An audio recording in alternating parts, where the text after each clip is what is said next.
Okay, so just finding your spot, your feet, finding your feet, bending your knees, tracking the knees over the second toes. This is a great one. I know a lot of you have knee stuff going on. Inhale, pulling up on the kneecaps. And then exhale, bend the knees, feel the bottoms of the feet. So you can do this for grounding or for physically just working with tracking of the knees. Inhale, pulling up on the kneecaps.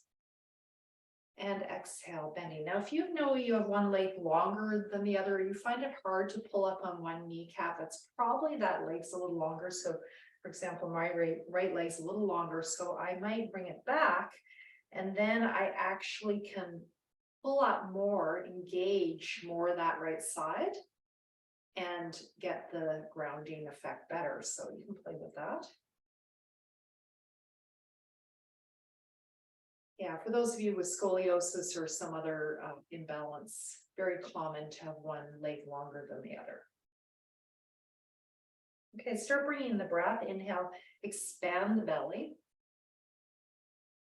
Exhale, draw the belly in any way that feels comfortable and bow the head to the heart. Inhale, pulling up, lifting. Exhale, bending. Now try to pull from the pelvic floor to the belly button. That's the whole moolah line or the root line. Just arriving on the mat, exhale, bending. Now, I'm just going to show you what I'm doing in terms of the body. Now, adding the body, inhale, arms at the sides. Exhale, arms in. I just heard a crack in my leg, so I guess it like that. If you're feeling those things, that's a good sign. Inhale, opening, and exhale, grounding. Inhale, expanding. Exhale, contracting. Do this in your own timing. You don't have to do it with me. Find your breath pattern this morning. As you inhale, feel the sky, feel the surroundings, the environment. Exhale, feel the earth, the floor, the feet. Inhale, we're focusing on prana vayu, bringing in energy, ki, chi. Exhale, apana vayu, we're working on grounding, feeling the earth, relaxing. As we inhale, we stimulate sympathetic nervous system. So it's lifting, expanding the energy. Exhale, parasympathetic nervous system, grounding, relaxing. And this movement between activation and relaxation, this is the balance we want to get in our lives with everything we do. When we're active, we still want to have a container of relaxation. When we're relaxed, we still want to have a container of alertness. Yoga talks about this, chapter 2, 46, 47, 48 in the Yoga Sutra. These are the 3 sutras on asana, or the movement practice of yoga.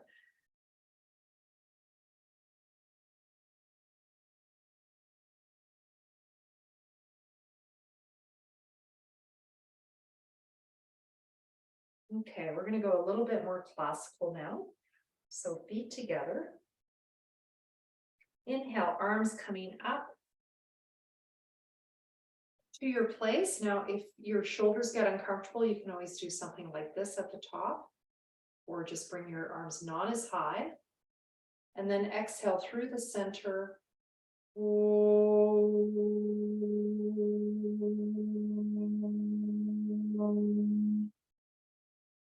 As you bend the knees and squeeze the thighs together, that's an Ardha Utkatasana. Inhale, full Tadasana.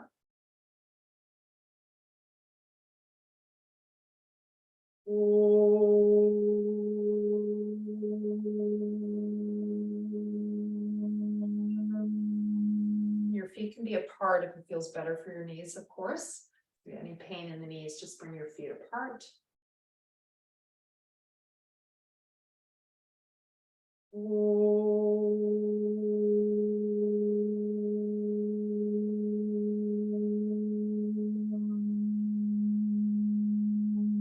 do 3 more. This time we're going to add a visualization, adding visualization of the radiant sun out of the heart. As you inhale, exhale, feeling water flowing down from the top of your head, down your body, into your feet.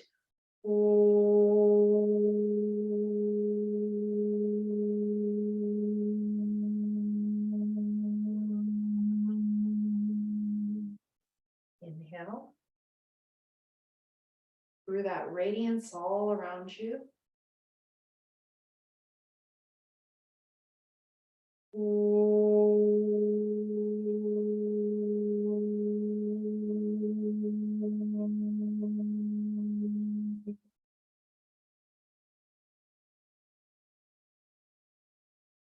Coming to samastiti, even standing pose.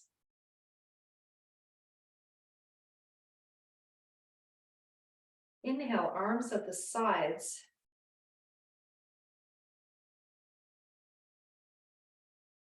Exhale, coming to one side. I'm just going to do this a little bit differently today. Inhale, arms coming up at the sides, maybe coming onto the toes. I'll show that next. Exhale, other side, just bringing the arms down. Just feel that stretch. You feel it more in the neck if you add that piece. Inhale. Nodding the chin down on the inhale, exhale, release, and just focus more on the neck. And I realize that I don't do enough of this, so I'm just adding this piece and see if you guys like it. You can make it harder by coming up on the toes as you inhale.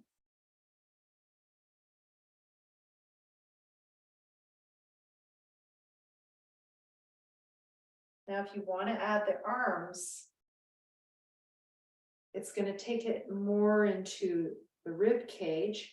So it looks something like this. So you'll notice the focus will go more into the rib cage, into the hip if you press the hip out, and you can still let the head go, but you won't feel it in the neck as much.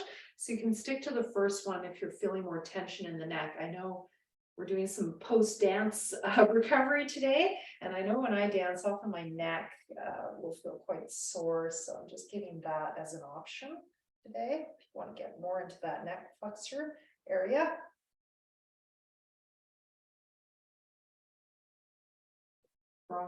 It's called the bronchial plexus. I think that's what it's called in anatomy. Just call them the neck flexors. If you want to add on, make it a bit tougher still. You can keep those palms together. And really try to stick the hip out. This is moving more into the classical. Just pick your medicine. I always start with the modifications and then move towards the classical.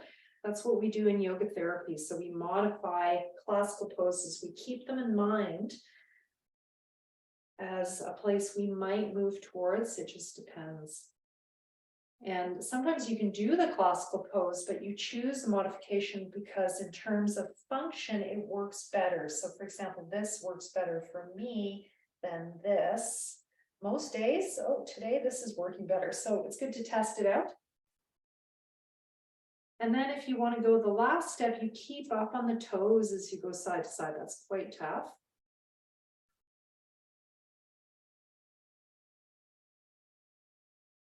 It does strengthen the ankles a lot, though.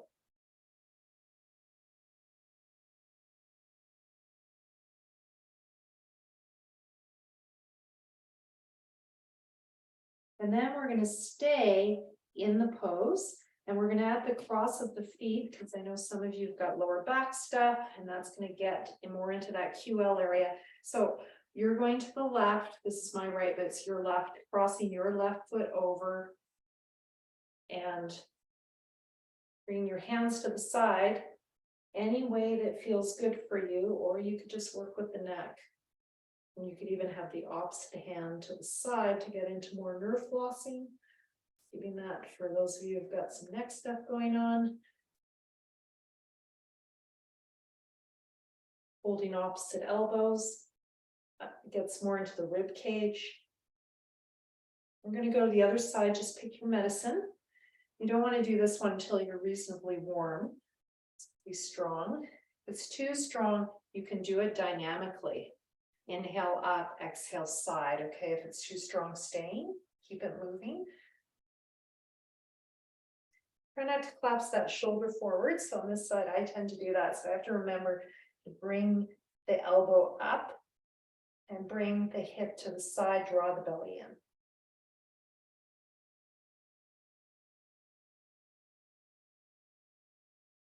Nice work.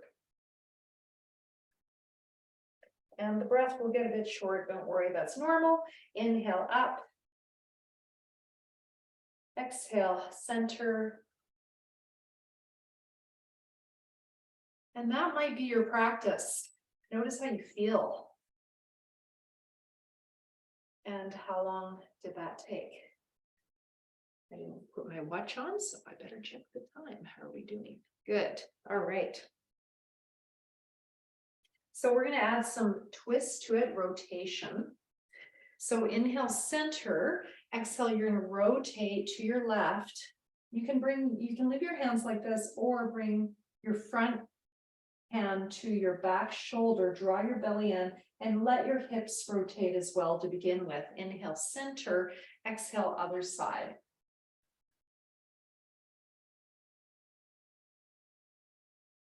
So we know from neurophysiology that these kind of rotating movements in the thoracic spine, for some reason, bring us into relaxation and balance. Probably because of all the sympathetic nerves in this area, they're being moved. Not really sure why. So just know that this kind of movement, bilateral movement, twisted, rotated movement, especially of the upper body, any movement of the thoracic spine really can help move emotions, especially from the heart area. You're holding on to grief, sadness, just anything, something sometimes you don't understand, just feeling in that center of the heart.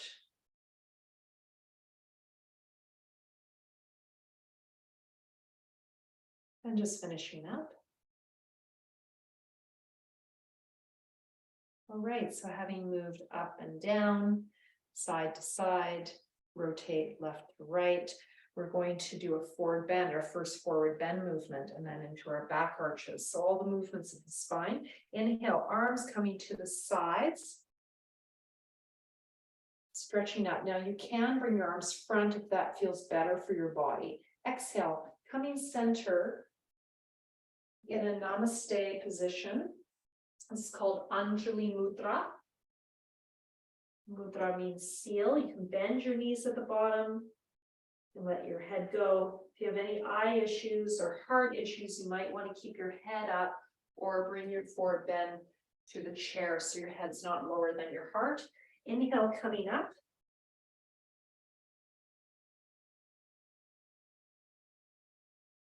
And exhale, coming forward. Nice long exhale. Every exhale, I want you to try to add a second every exhale or every second exhale. Don't push yourself, because if you push it, you'll move into sympathetic nervous system. So it's kind of, you don't want to overexert. It's like trying to fall asleep when you can't fall asleep. It makes you more anxious. So yeah, don't do that with your breath.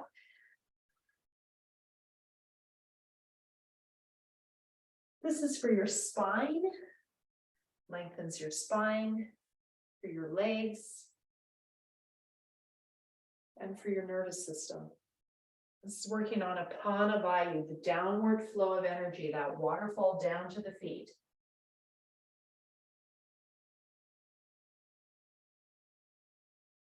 You can always do this with bent knees. Sometimes with bent knees, it gets more into the lower back. So just notice that. So you want to have a nice long spine, drawing the belly in. And then at the end of the exhale, once the belly gets to the thighs, you release the neck and shoulders down. And maybe bend the knees, and that stretches the lower back more. Now you can start to inhale, arms front. And exhale, hands coming to the center. All right, just notice how you feel having done that. Hopefully not dizzy. If you're a little dizzy, just know that that's normal. Just the change of the blood pressure up and down. All right, Parshva Uttanasana. We're going to do this with the chair today. We didn't use any props last week, but I thought I'd bring some props back today. Bring your left foot forward, your right foot turned out. A nice stance that works for your body in terms of length. Just make a decision on that. Heel to heel alignment or wider laterally. So the length of your stance can increase and the width. Inhale, arms coming up in front now. Chin in. Exhale, try to stretch nice and long. If this is too much, bring your hands down right away to the chair. Otherwise, try to lengthen as long as you can, even the hands to the back of the chair or hands to the seat of the chair, and perhaps let your head go. So these different options. Now, if you can, inhale, lengthen your arms in line with your ears and come up from that place, chin in. Exhale, hands down, feel your feet. Inhale, arms up. Breathing into the chest, into the belly if you can. Prana meets apana. Bhagavad Gita, chapter 4, verse 29. Exhale, apana meets prana. Same verse from the Bhagavad Gita. Pushpacharya is reading. I believe he based it on that verse. Inhale, prana meets apana. Chest area meets the belly. Exhale, starting position. Feel that apana vayu. Inhale, breathing from the chest to the belly, expanding, chin in, Jalandhara Bandha. Start to exhale. Pull the belly in from the pelvic floor to the belly button, then start to move. Hands going to the back of the chair or the seat of the chair or to the floor.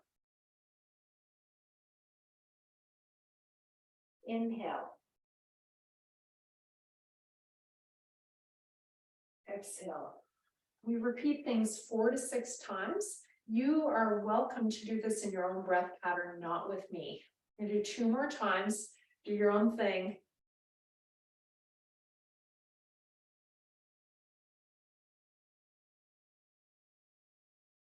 When you finish your second one, stay at the bottom and breathe. It's okay, otherwise keep it moving.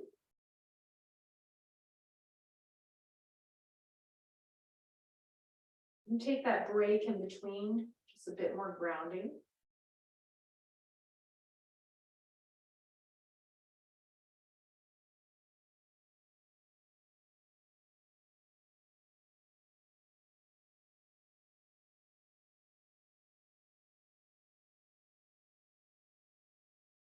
Now, when you stay here, you can stay with the chair because I'm doing the hands on the back of the chair. Or if you want to keep a little bit more forward bend, release your forehead to the seat of the chair or your forehead down to your leg.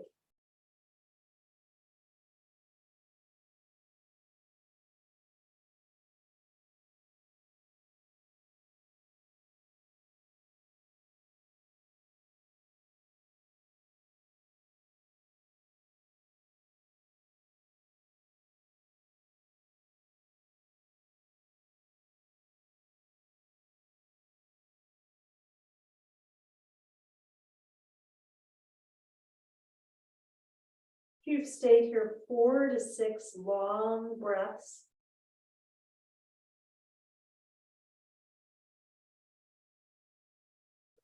Come up. I recommend when you come up, inhale, move the chest, and then bring the hands up the leg. And then at the end of the inhale, bring the arms up, or you can do the arms moving first from the bottom right away. That can be a bit of a shock to the system after a deep stretch, so I don't normally teach that way just for safety.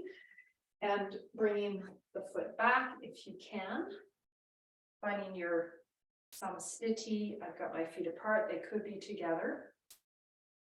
Bringing your right foot forward. So in Pushpacharya's ladder work, everything was left, right, moving from the receptive to the active energy. In yoga therapy, feel free to start with your easy side and move to your hard side, so you can always modify that way. Inhale, arms coming up. I'll do one with you, and then you're going to do 5 more on your own timing. Exhale, finding your place, using the back of the chair, the seat of the chair, or hands all the way down, hands to the feet. Inhale, extend the arms long in line with your ears and come up. Exhale, starting position. If that doesn't work for you, slide your hands along your leg and bring your arms up at the end or arms side. Keep this going your own timing. When you've done 5 more at the end of the 5th, stay in the forward bend and breathe. Do 6 long breaths. Try to lengthen your exhale.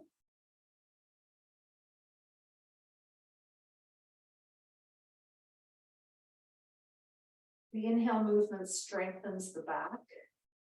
The exhale movement stretches the spine and the legs.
So it might be the end of your 5th breathing.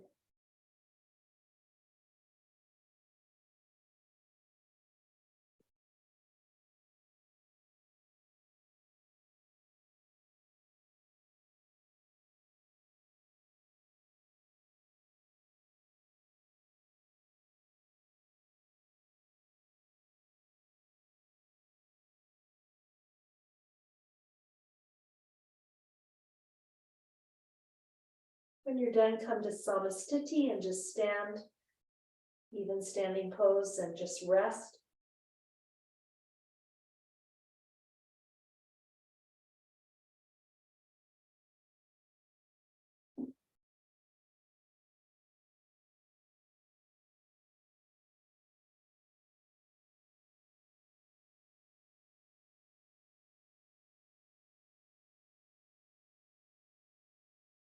Notice how you feel.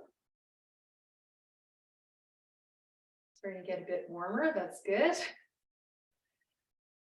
And let's do a regular uttanasana from this position. So you can do it with the chair or without. I'll show it first with the chair. So 2-legged forward bend.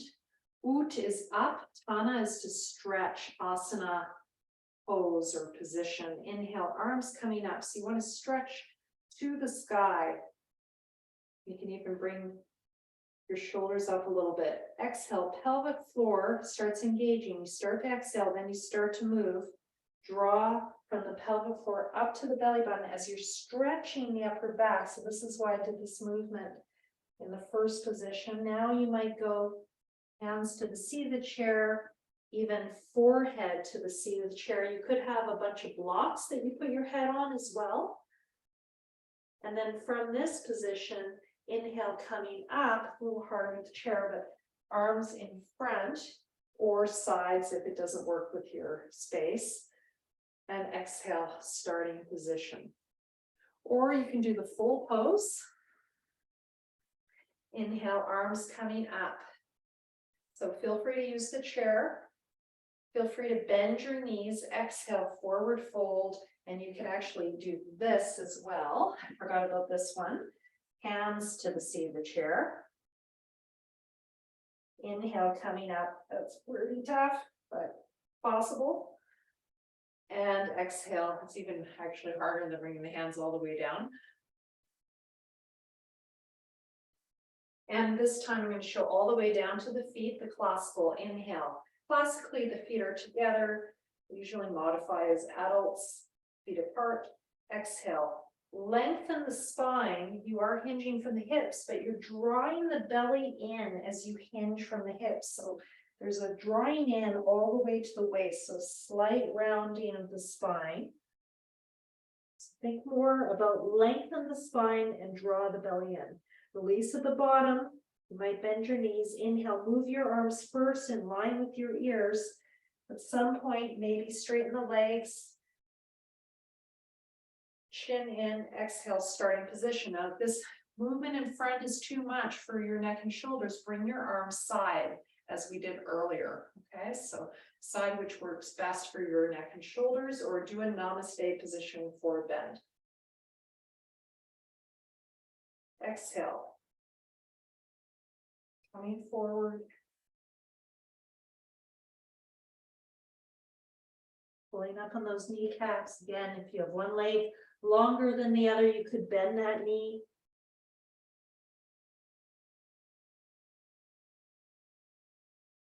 Inhale up, exhale, starting position.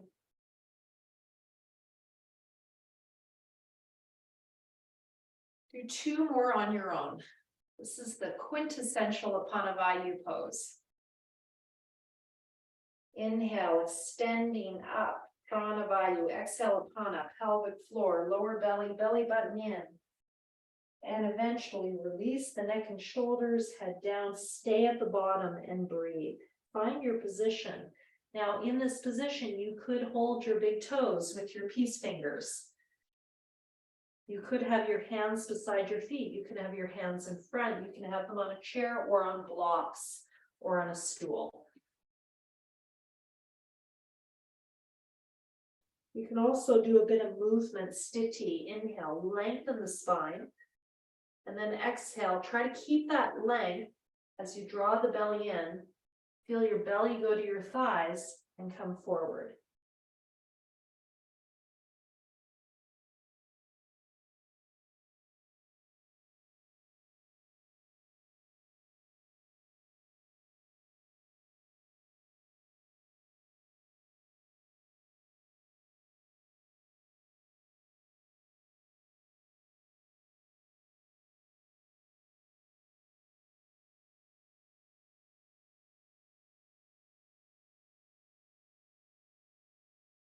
And when you're ready, starting to come up, again, I recommend leaving your hands trailing behind up your legs. And after halfway, adding them. Or if you are strong enough or you have that flexibility, you can move your arms first in line with your ears and come up. That's a lot of weight on the spine. And after a deep stretch, it might be too much. So again, I don't usually teach that way just for safety. Just depends on you. So feel free to do classical. Find your samastiti. Notice how you feel. And bring your hands to your belly button area. And you're going to make a diamond shape. This is called Yoni Mudra.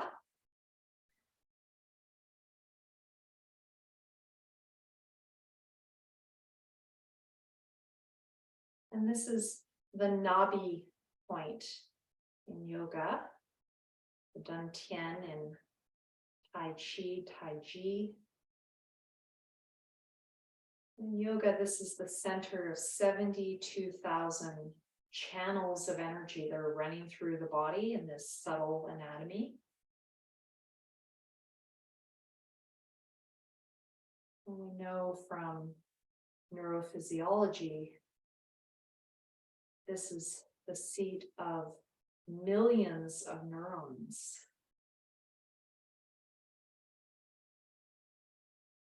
And it has its own nervous system, the enteric nervous system. So just tuning into that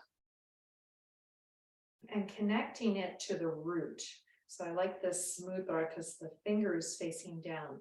So just pulling up from the pelvic floor up to the belly button. So from the root all the way to the manipuraka, or the nabi, this belly button point. Pull it in and up and hold after exhale. You might need to lean forward a little bit to get this, and the chin slightly in. Inhale, straighten, let the belly soften. Exhale, pelvic floor, lower belly, belly button in, chest falls, and pull in and up. I did that in 3 steps for 3 little exhales. That's 1 exhale, but in 3 parts. Inhale, you can do it in 2 parts. If that doesn't work, inhale, expand. It's called the Mula Bandha lock.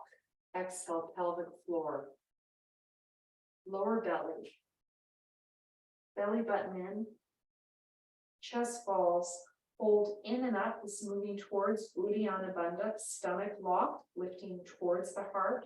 Jalandhara Bandha, the chin lock to the chest, everything locking in to an open chest. Inhale. It's a wonderful way to ground. Exhale, pelvic floor, lower belly, belly button in, chest falls, chin lock, hold after exhale.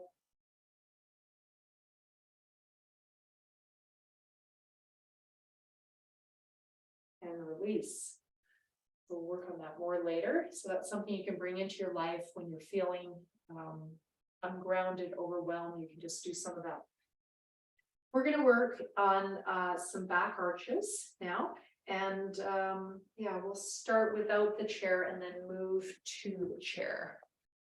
So we're making good time. Bring your left foot forward, your right foot turned out, and your arms to the side. So I'm going to do this actually on the floor here. A bit more room. You can see me okay, good. So, and you can make that stance bigger if you like. That back foot turned out to comfort, feel the little toe side grounding to the earth.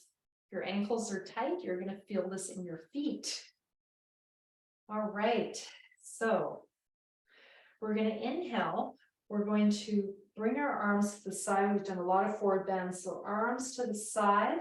Now, in terms of the hands, I want you to either spread your fingers apart, thumbs facing up, or palms down. So your choice, palms facing front, thumbs up, or thumbs to the front with the palms down, shoulder blades together. Exhale, release.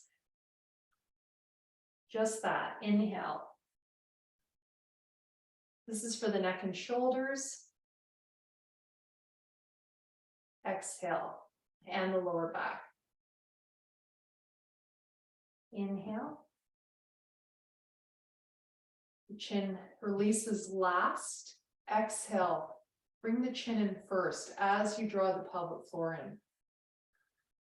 This works on containing the 2 sides of the bucket of your energy at the same time. So top to bottom, drawing in. Inhale. Release that chin lock at the end.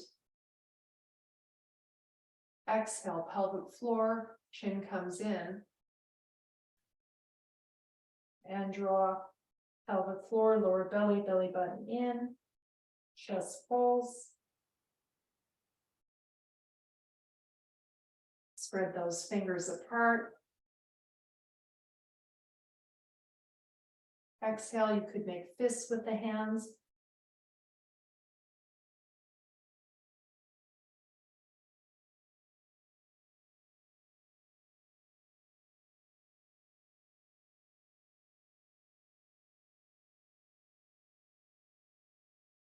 And we're going to move to the other side.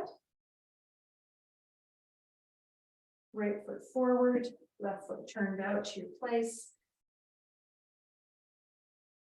And the front knee, find your stance, Virabhadrasana, little toe of the back foot, rooting down. Feel the effect on the psoas, the back hip as you do that, rooting down of the back foot. And then flowing vinyasa, inhale, bend the front knee. It can go as far as the toes, arms at the side, palms forward or down. Spread the fingers apart. Shoulder blades together. Exhale, chin in, pelvic floor in. Draw everything back to that nabi, that belly button. Inhale, opening the heart. So this is linking the heart brain with the gut brain. Prana with apana. Exhale. Like you're returning everything to its source. Kind of sometimes feels to me like a gesture of the Big Bang. Inhale. Expanding, opening, embodying into your surroundings. Exhale, coming back to your source.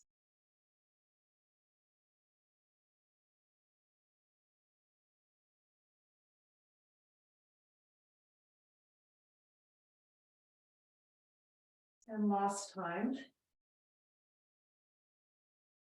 We've done it around 6 times. Our breath is long and smooth. This whole practice is preparing us for pranayama and meditation. So that's really the focus of Krishnacharya's yoga, especially in the latter part of his life. Is the asana practice is a embodied way of preparing for seated pranayama and meditation. So the whole focus is that. That's why it's called a Raja Yoga practice, king or queen practice. Notice how you feel. All right, we're going to keep going in this direction. If you need a break, actually, let's all do this just in case. Let's just do a spinal stretch. Hands at the back of the chair or the seat of the chair, and just do a forward bend here, just to release the back. So we'll just do a short counter. And you can move the hips side to side.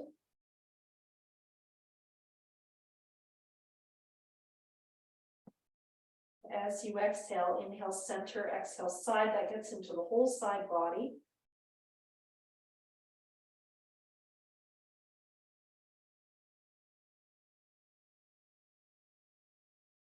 Notice if one side's tighter than the other.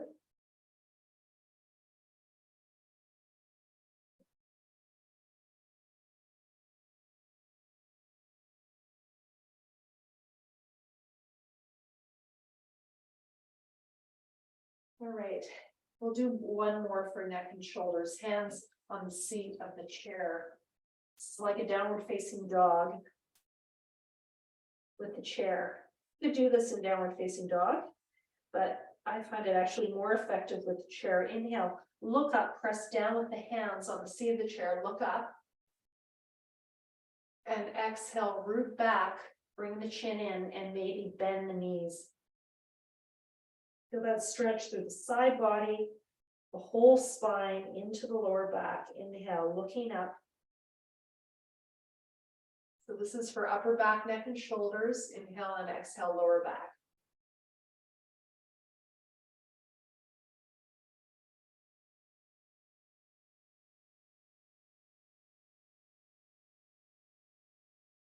And here I'm lifting the head. Last, and exhale, bringing it in as much as I can right away, but really locking it in at the end of the exhale.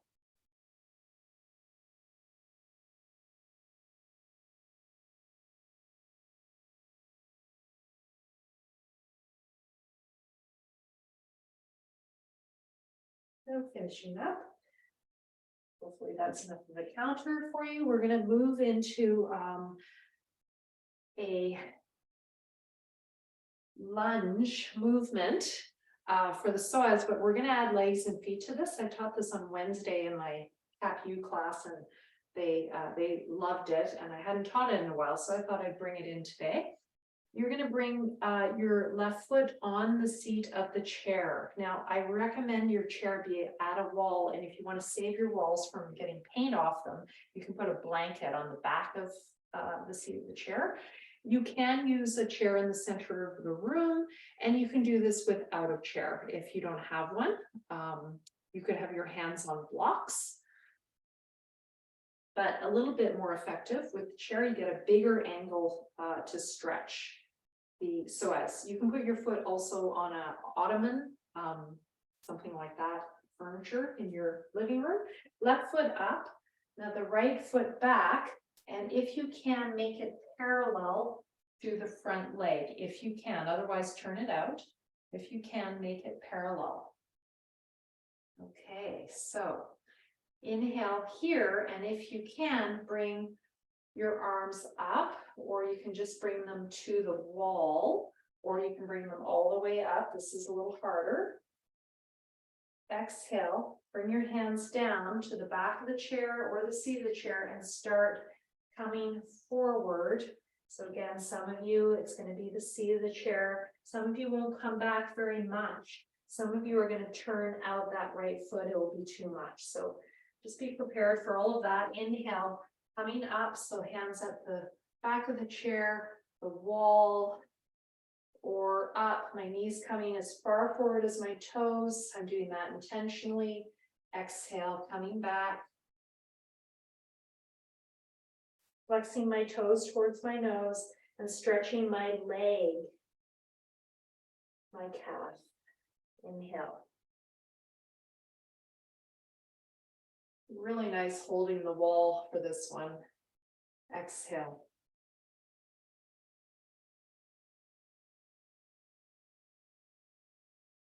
Doing that a couple more times. When you add the arms, it does get more into the psoas.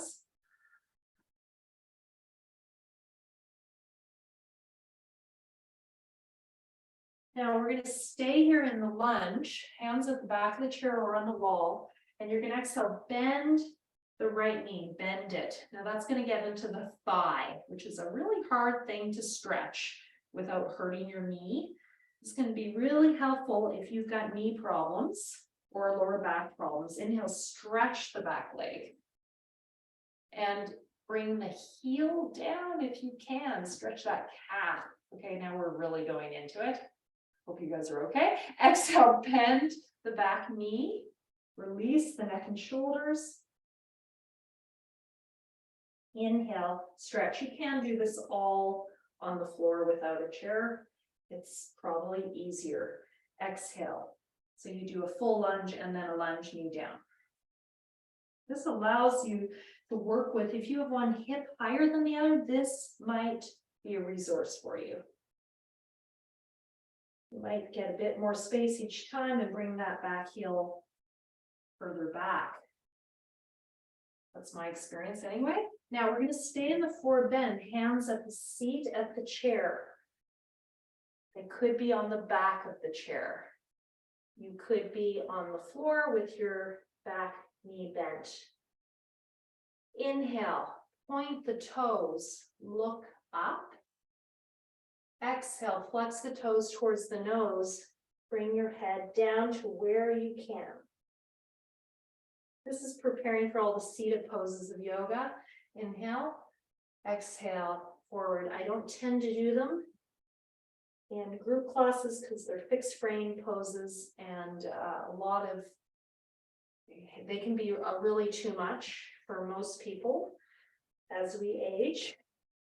But if you do those in your practice, what I'm doing right now is actually preparing you to do them better. So Paschimottanasana, seated forward bend, for example, this is prepping for it. And when you're ready, coming forward. Now, when you come out of this, just for safety, that right foot on the ground, just come up and lift that foot off. You can do it more elegantly if you like, but that would be a safe way to come out. So your chair doesn't go flying.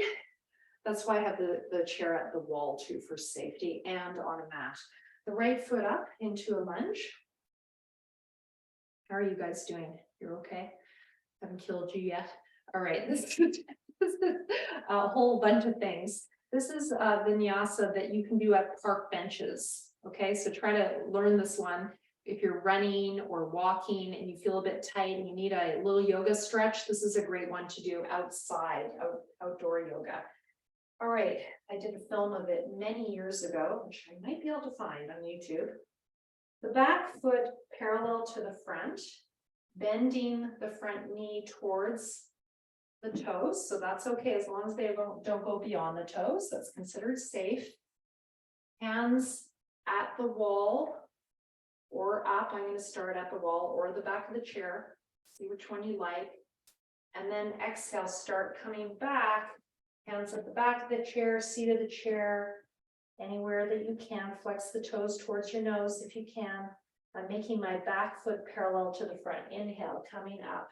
Maybe adding on the arms coming up, which will let you go deeper into the lunge. Exhale, forward bend.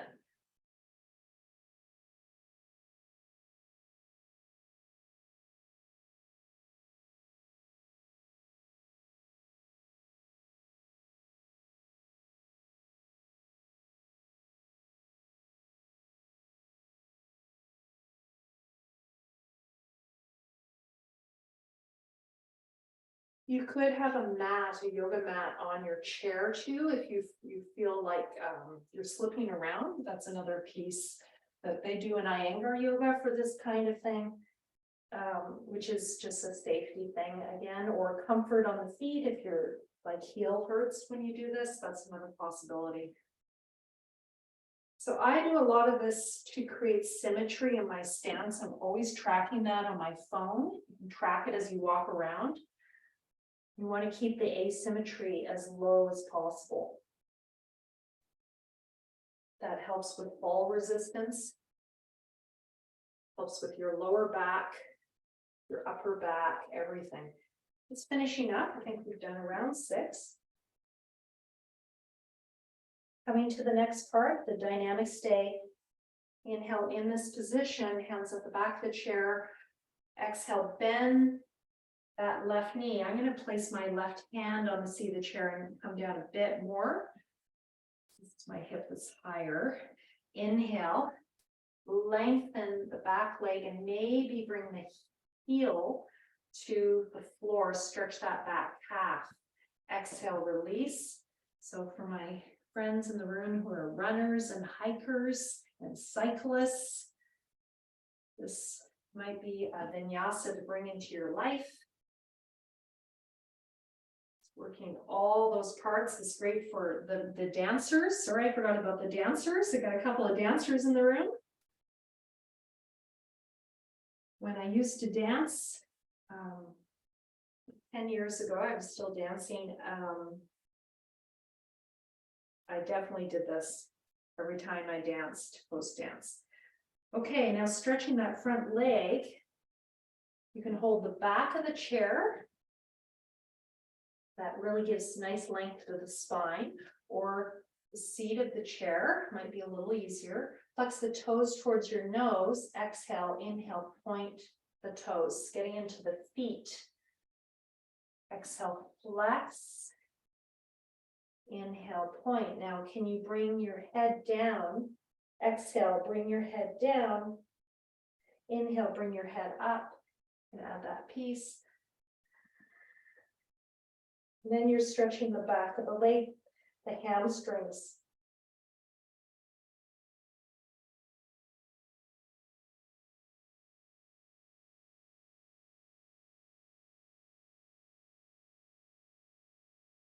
any asymmetries of the spine, this kind of work is very helpful.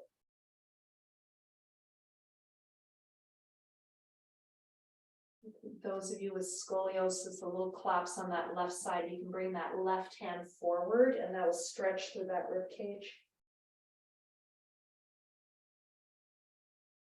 When you're finished, very carefully, bringing that leg forward and looping underneath, bring it back, downward dog at the chair.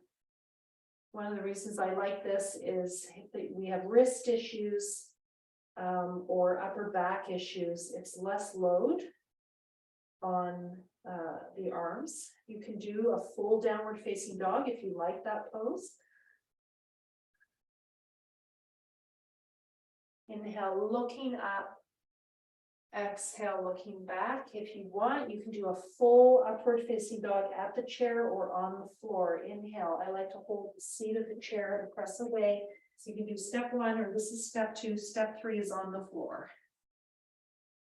I'm not going to show step 3 today. Exhale back. Inhale forward. Scooping the tailbone underneath. Release the chin right at the end.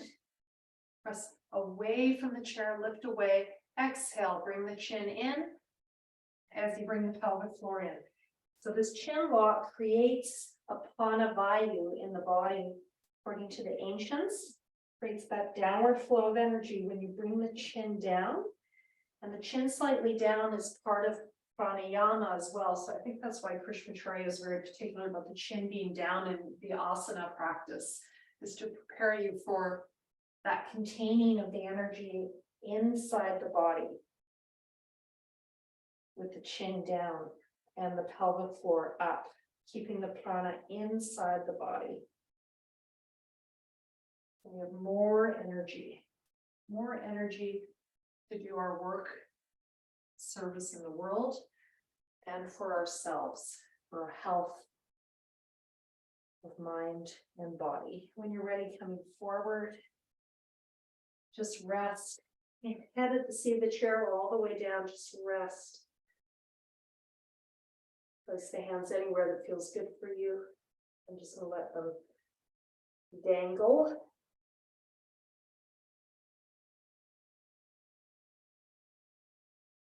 Do the full forward bend, same way.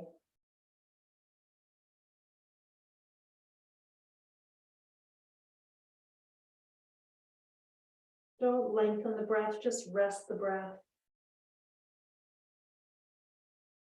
When you're ready, gradually coming up, we're going to move the chair away.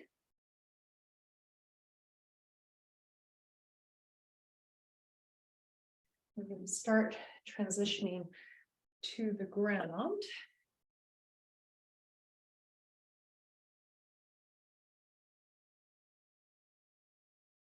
So before we do that, I just want to stretch those calves a little bit more. So you're bringing your left foot forward, your right foot back. Now you could use a block on right below your knee. This is from Iyengar Yoga to create stability. So you might like that at the wall. And make sure you don't have a plug there and an outlet. It doesn't work very well. So that might feel really good. And then my back foot, keeping it as straight as possible.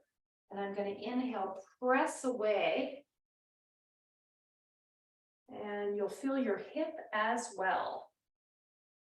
And exhale, release forward. And you can bend the back knee if you want. This is great for plantar fasciitis or warding against it. It might be too intense. It's pretty intense. You want to definitely be warm before you do this. If it's too intense, remove that front block. We'll make it less fixed framed.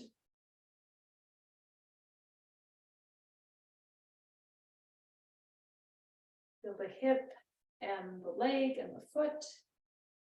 You can also do a downward facing dog and just pedal the feet.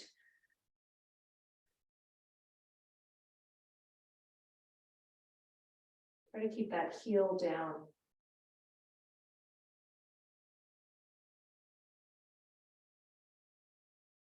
As you inhale, and then as you exhale, you can keep it down, or you can bend the back knee. Get into the deeper calf muscle. Just one more. Again, you don't want to do this until near the end of your standing practice because it's pretty strong. Got some heat in your body. Just stay in that forward bend position for a moment and breathe.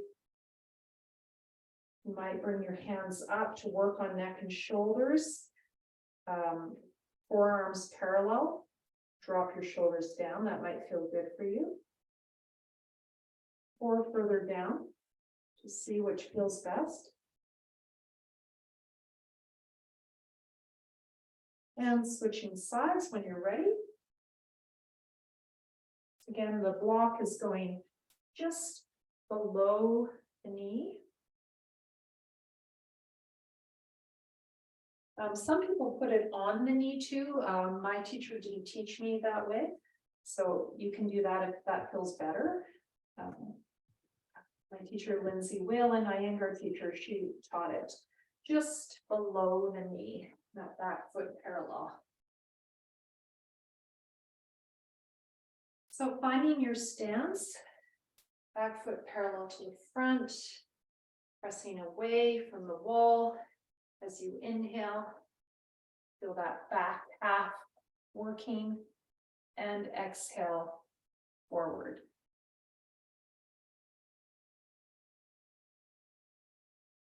Inhale, pressing away.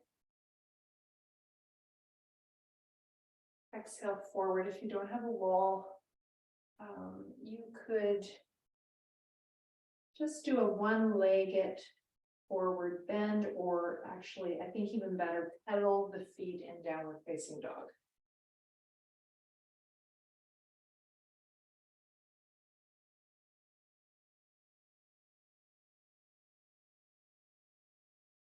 Or you could do a warrior with the back foot parallel. Into it and out of it. Now you can bend that back heel as you exhale to get into deeper ankle and soleus muscles of the calf, so it'll just feel a bit different.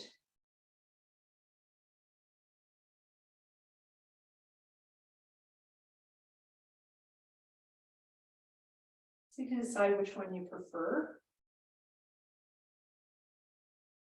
Just two more.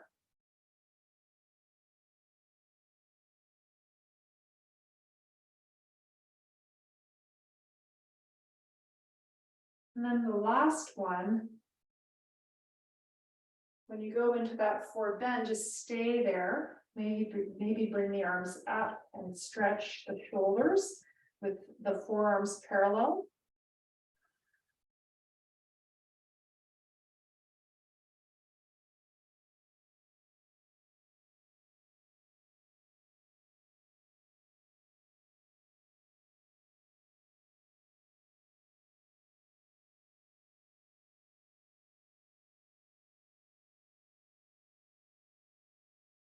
Pressing that back heel down.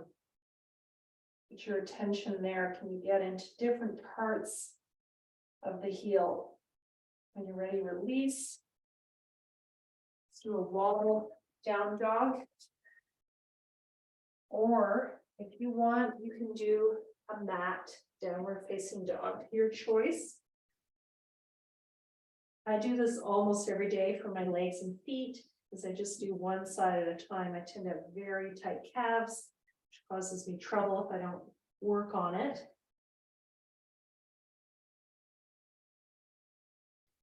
And this pose also really stretches the upper back and lower back nicely. It's also a semi-inversion. And it's also said to help with immunity by getting more blood into the top third of the lungs. Blood doesn't normally get there. So we're actually we're oxygenating the top third of the lungs by going into this inversion. When you're ready, coming down, then going into a child's pose. If this doesn't work for your knees, you can come more forward like this, or onto your back, hug your knees to your chest. That's where we're going anyway, so feel free to do that.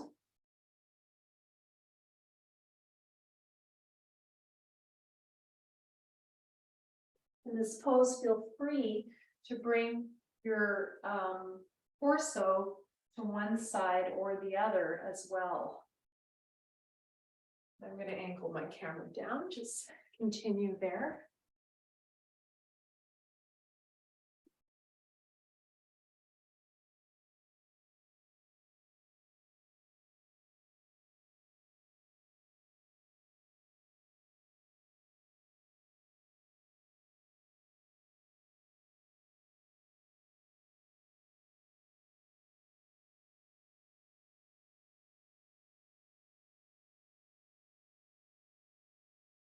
And when you're ready, you're going to come onto your back. I'm just getting my watch on so I can keep track of the time here. All right, so coming onto your backs. If you do the classical orientation in our tradition is you face east, and then when you lie down, your head is still east and your feet are west. So if you want to do that, you can. It's out of not putting your feet towards the teacher or the divine. Anyway, it's got a whole tradition. If you want to follow that, you can. I teach that way because I was trained that way.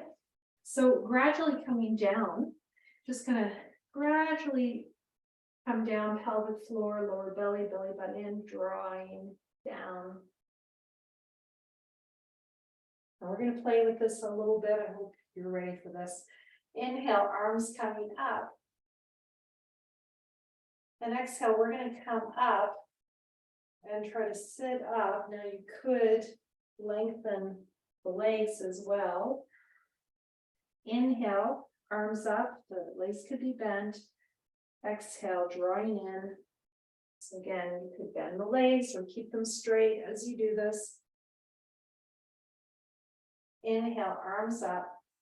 This is too much in your back. Just inhale, arms up, exhale, arms down, lying down.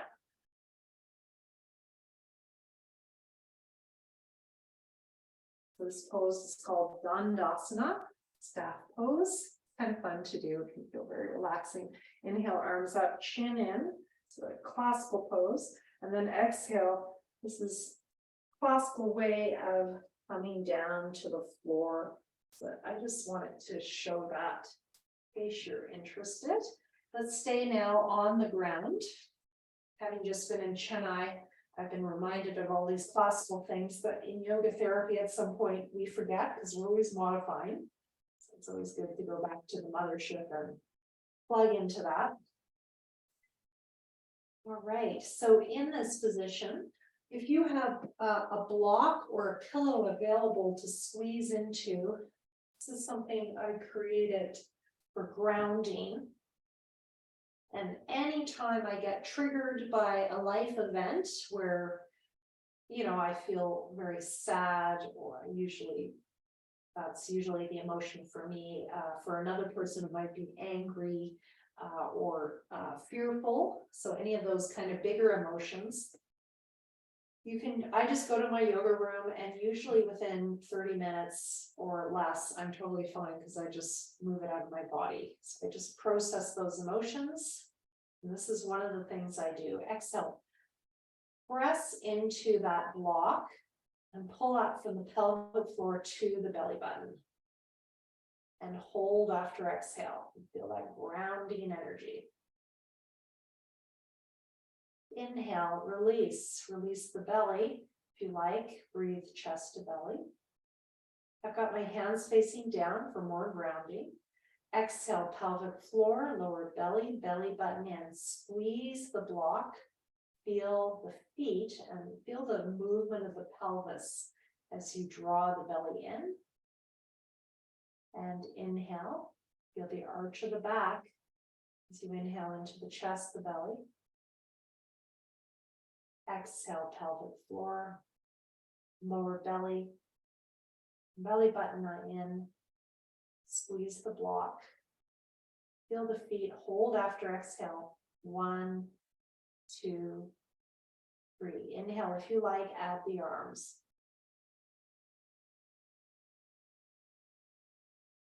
Exhale, pelvic floor, lower belly, belly button in, squeeze the block, feel the feet. Inhale.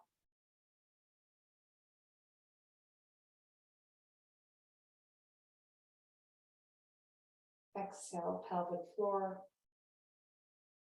lower belly, belly button in, squeeze the block, feel the feet, hold after exhale.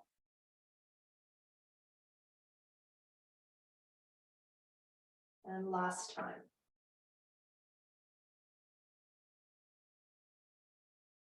Nod that chin in at the top of the inhale. Exhale, pelvic floor, lower belly. Draw everything in and up. Squeeze the block. Feel the feet. And release.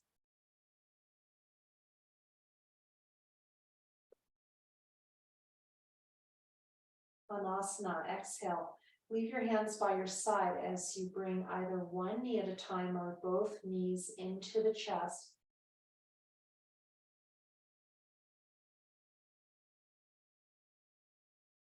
That same movement of the breath, inhale. The feet can just move away or all the way to the floor. This is harder when you bring it all the way to the floor. Apanasana, exhale, pelvic floor. Lower belly, start moving the legs. Belly button in. And maybe hug the knees at the end of the exhale. Hold after exhale. Inhale, release the hands. As you breathe into the chest, into the belly. And feet down if that doesn't hurt your lower back. Exhale, pelvic floor. Lower belly. Belly button in. Hold after exhale with the knees into the chest. Keep pulling that belly in. Inhale. It's called Apanasana. And you can do it just holding the knees the whole time. So I'm going to show this version. But we can keep doing the other version. That makes it easier. If you want to make it harder, Srivastava Ramaswamy, a student of Krishnacharya's from the 1960s, he teaches it like this, which I just love.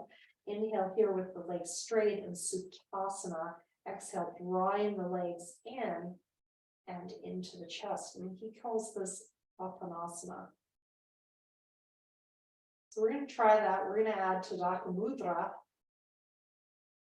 We're going to do one leg at a time because that's a lot of weight for the lower back for most of us. Exhale. You can do both legs or one leg at a time. This works the lower back as well. Bring your left knee into your chest or your easy side. Inhale, stretching out.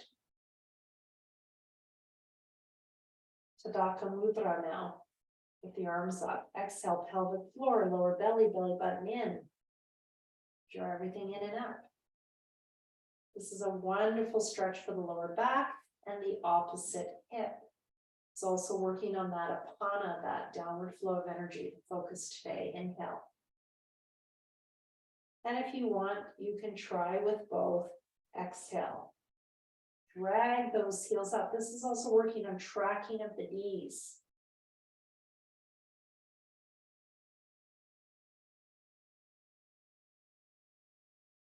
That's too much. You can start with the legs bent for that version as well. Okay, we're going to add on, exhale, left knee to the chest, hold underneath the knee at the end of the exhale, underneath the knee. Inhale, straighten the leg up, flex the toes towards the nose. Pressing the thigh into the hands as you inhale, press away, press that hip down. Exhale, bend the knee into the chest. Inhale, lengthen out.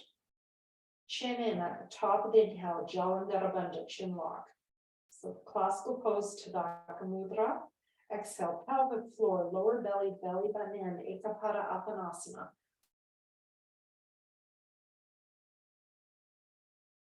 Inhale, Ekapada Supta Padangustasana.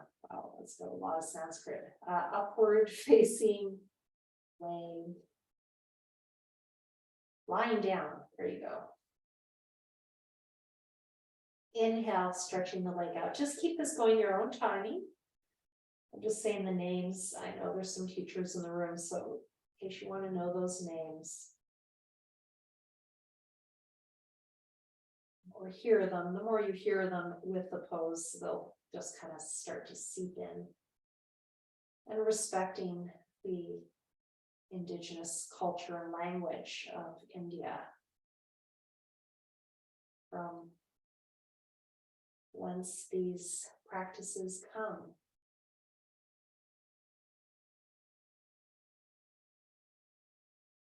At some point, you might want to stay in that upward movement of the leg and stretch there or keep it moving. So this one is wonderful for arthritis of the knees, for stretching the hamstrings, for tracking of the knees. If you have arthritis, you might want to keep it moving. I'd recommend that.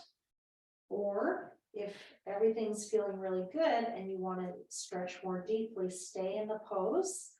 And you can bring, I haven't used the trusty belt this term, but you could use a belt to make your arms longer. So the classical pose, holding the big toe like this. The downside of this, in terms of yoga therapy for me, is the shoulders up, which I don't think is really a great idea. So even though I can do it, I usually use the belt so that I keep my shoulder down. It seems more functional to me. One of my students taught me this version with the hands at the heart, which I love, and you can root the hip down. So I'm going to do that. You can bend and straighten. You can hold the tine and thigh, the calf, or hold the big toe if you don't have any issues in your neck or shoulders. Keep drawing that hip down of the leg up. So I'm demoing this as my left leg for you. Dropping that hip down. Every time I exhale.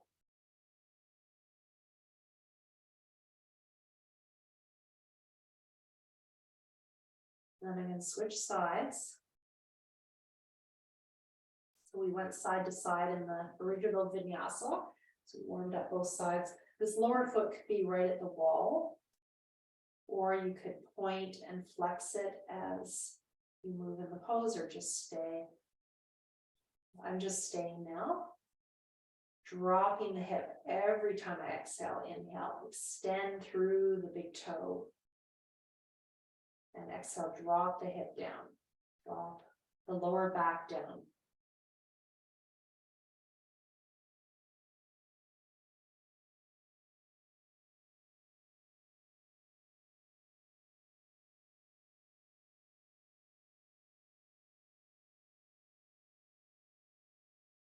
And if it's comfortable, both legs to the belt and staying here. Maybe make your belt a bit longer. Notice differences between side, so I always notice a big difference between my left and my right in terms of the shape of my leg. And you might notice that and just notice, does that imbalance go all the way up the spine for you? At some point it might zigzag over to the other side, which is also interesting. You can just stay here. You can move to legs up the wall, or you can lie in Shavasana to end. So your choice on that. I'm going to do legs up the wall. And you can see me if I'm here. And I'm going to put my belt on my legs. So you can put it on your ankles or on your thighs. Hardest part is getting it on. There we go. I like it just above my ankles. You can have two belts. You can have one at your ankles and one at your thighs. Don't put the belt on a joint. You could have a sandbag or a big bag of rice or beans on your feet for grounding. You could have a block between your feet for alignment of the legs. So those are all options. And you're just resting here. And as you do that, I'm going to chant for you.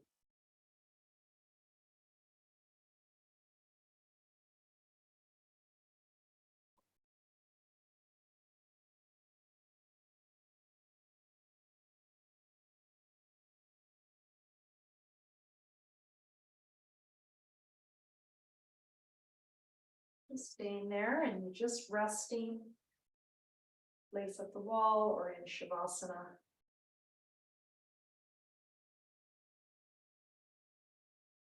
If your legs start to tingle, make sure you bend the knees.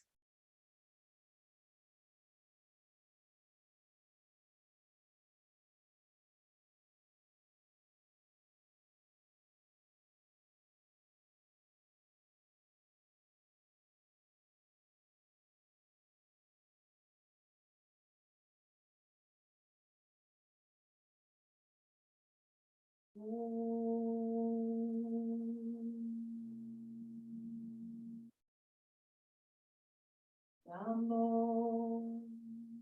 Bhagavate Vasudevaya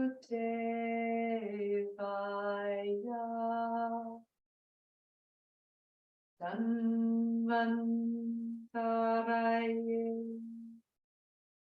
Amrita Kalasha Astaya Sarava Amaya Vinashaya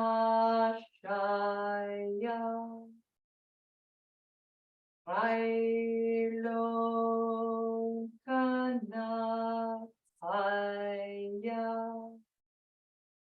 Shri Maha Vishnave Namaha. This chant is asking that the inner doctor within us be awakened.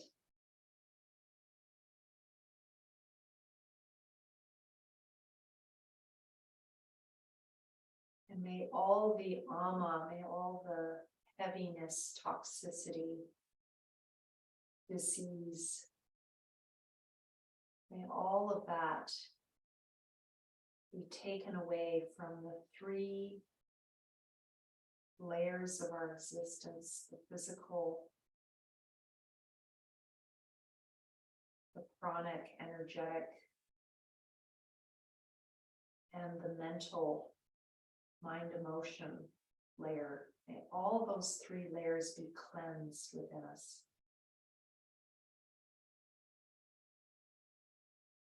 And may we come to a state of balance at the end. Knowing this is a balance point that we're pendulating in and out of. all of life moving.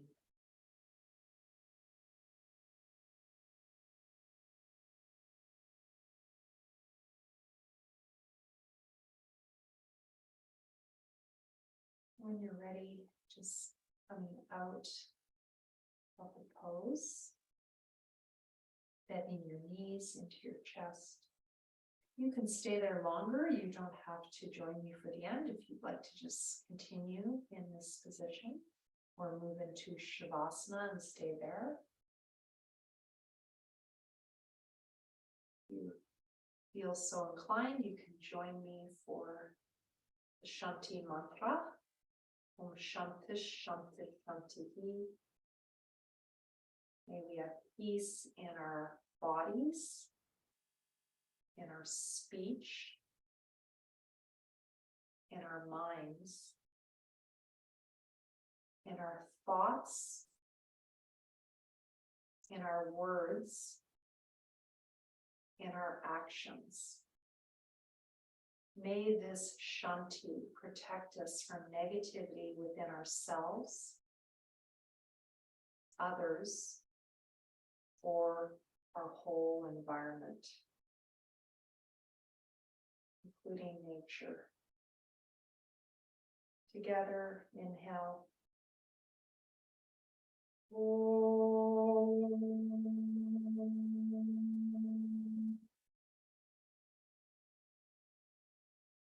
Inhale. Shanti, Shanti,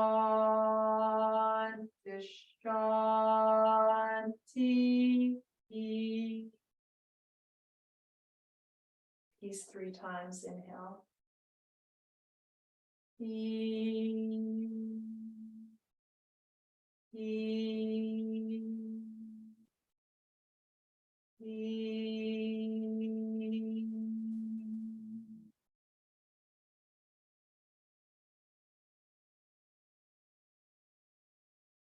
Namaste. I bow to that in you, which is the same as that in me. The same as that in all, that nameless, formless essence that links us together. Always. Namaskaram.